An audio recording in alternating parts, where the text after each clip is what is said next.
Millet Marvels, changing the way world eats by Tenali Double Horse.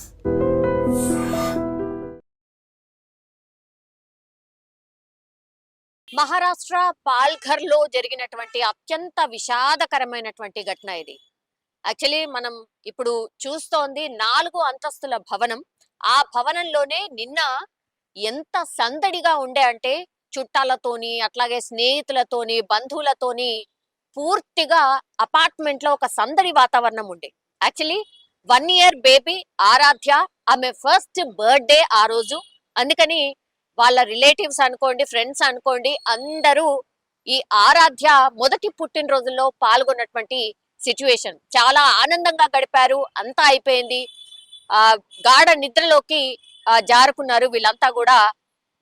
ఒక్కసారిగా మరి ఏం జరిగిందో ఏంటో తెలియదు కానీ 4 ఫ్లోర్స్ ఉన్నటువంటి అపార్ట్మెంట్ ఒక్కసారిగా కుప్పకూలిపోయింది.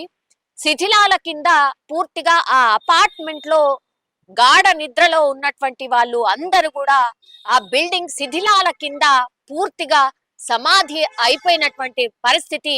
అత్యంత విషాదకరమైనటువంటి ఘటనగా చెప్తున్నారు అక్కడ చూసినటువంటి ప్రత్యక్ష సాక్షులు కూడా.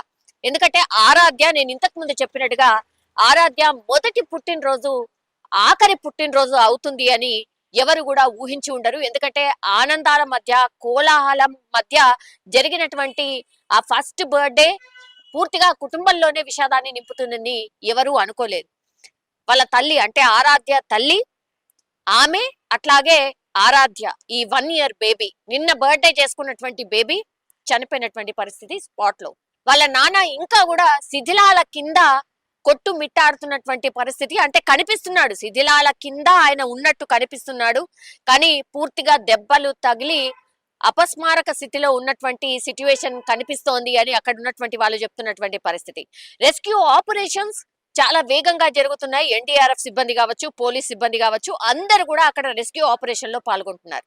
నేను ఇప్పుడు చెప్పింది కేవలం ఒక కుటుంబానికి సంబంధించిన కథ, కానీ 4 ఫ్లోర్ల అపార్ట్మెంట్ కాబట్టి మిగతా వాళ్ళ పరిస్థితి ఏంటి అన్నప్పుడు ఆల్రెడీ 15 మంది, అందులో అపార్ట్మెంట్ లో 4 ఫ్లోర్స్లలో ఉన్నటువంటి 15 మంది చనిపోయారు ఇప్పటి వరకు మనకున్నటువంటి సమాచారం.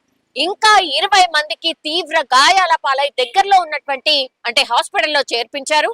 అట్లాగే ఇంకా ఆ శిథిలాల కింద ఎంత మంది ఉన్నారో అనేటువంటిది ఇంకా లెక్క తేలనటువంటి పరిస్థితి. ఎందుకంటే చాలా మంది చనిపోయారు, మిగతా వాళ్ళు గాయాల పాలై ఆ హాస్పిటల్లో ట్రీట్మెంట్ తీసుకుంటున్నారు. నేను ఇప్పుడు చెప్పినటువంటి ఆరాధ్య కేవలం 1 సంవత్సరం బేబీ, నిన్న బర్త్డే చేసుకున్నటువంటి బేబీ ఈ రోజు చనిపోయినటువంటి పరిస్థితి. ఆ ఫ్యామిలీలో 2 చనిపోయారు. ఇంకొకరి పరిస్థితి అంటే వాళ్ళ ఫాదర్ పరిస్థితి ఏంటో తెలియనటువంటి సిచ్యువేషన్. తీరా అసలు ఏం జరిగింది, మరి ఎందుకు ఈ బిల్డింగ్ కొలాప్స్ అయిపోయింది అని అంటే అధికారులు తేల్చింది ఏంటి అని అంటే ఇది అసలు పర్మిషన్ లేకుండా అక్రమంగా కట్టినటువంటి బిల్డింగ్ అని అధికారులు తేల్చారు. ఇంత ఘోరం ఎక్కడైనా ఉంటుందా?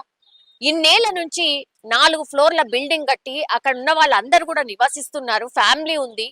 అన్యాయంగా ఇప్పుడు ఆ ఓనర్ చేసినటువంటి తప్పు వల్ల ఇప్పుడు ఈ కుటుంబాలన్నీ కూడా చిదిమేసినటువంటి సిచ్యువేషన్, అట్లాగే కుటుంబాలు కూడా ఆగమైపోయినటువంటి సిచ్యువేషన్ ఉంది అని అంటే మరి ఎవరు తప్పు? ఇప్పుడు 4 అంతస్తుల బిల్డింగ్ ఏ అధికారికి తెలియకుండా, అసలు ఎవరికి ఏ ఇన్ఫర్మేషన్ లేకుండానే ఈ 4 ఫ్లోర్ల బిల్డింగ్ ఎట్లా కడతారు? ఇప్పుడు ప్రమాదం జరిగింది కాబట్టి ఆ బిల్డింగ్ మొత్తం కుప్పకూలిపోయింది కాబట్టి అంటే ఏ నాణ్యతా ప్రమాణాలు పాటించకుండా ఆ బిల్డింగ్ కట్టారా?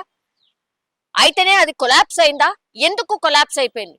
అది ఎందుకు కొలాప్స్ అయిపోయింది అని తెలుసుకునేటువంటి క్రమంలో ఇప్పుడు అధికారులు తేల్చింది ఏంటంటే అసలు బిల్డింగ్ కి పర్మిషనే లేదని. అంటే ఈజీగా తప్పించుకోవచ్చు, ఓనర్ మీద వేసేయచ్చు, అయిపోతుంది అనేదా? అంటే దీంట్లో ఎగ్జాక్ట్ మీనింగ్ ఏంటి? ఇప్పుడు పాపం వాళ్ళు ఎవరైతే చనిపోయారో క్షతగాత్రులుగా వాళ్ళు ఎవరైతే హాస్పిటల్లో ట్రీట్మెంట్ తీసుకుంటున్నారో, ఇప్పుడు 1 ఇయర్ బేబీ, ఆమె ఏం అన్యాయం చేసిందని ఆమె చనిపోవాలి? నిన్ననే కదా ఆమె బర్త్డే చేసుకుంది, బర్త్డే అది లాస్ట్ బర్త్డే అవుతుందని ఆ పాప కూడా ఊహించి ఉండదు కదా. ఇంత దారుణంగా వ్యవస్థలు తయారయ్యాయి అంటే దీన్ని ఎట్లా అర్థం చేసుకోవాలి? ఇది ఒకటే ఉందా? పోనీ ఈ ఇన్సిడెంట్ జరిగింది కాబట్టి ఇది ఒకటే ఉందా? ఇంకెన్ని లక్షల బిల్డింగ్స్ ఇట్లా అనాథరైజ్డ్ గా ఏ పర్మిషన్ లేకుండా అక్రమంగా కట్టిన బిల్డింగ్స్ ఎక్కడ కూడా లేవా? ప్రమాదాలు జరిగినప్పుడే స్పందిస్తారా, లేకపోతే ఊరుకుంటారా? ఇప్పుడు ప్రాణాలు పోయాయి కాబట్టి దానికి లెక్కగట్టి ఎంతో కంపెన్సేషన్ ఇస్తారు. అది సరిపోతుందా? ఇది చాలా మంది కామన్ పబ్లిక్ అడుగుతున్నటువంటి ప్రశ్న. కానీ పాపం ఇప్పుడు మహారాష్ట్రలో పాల్ఘర్లో జరిగినటువంటి ఈ ఇన్సిడెంట్ మాత్రం చాలా కుటుంబాల్లో ఒక విషాదాన్ని అయితే నింపినటువంటి సిచ్యువేషన్.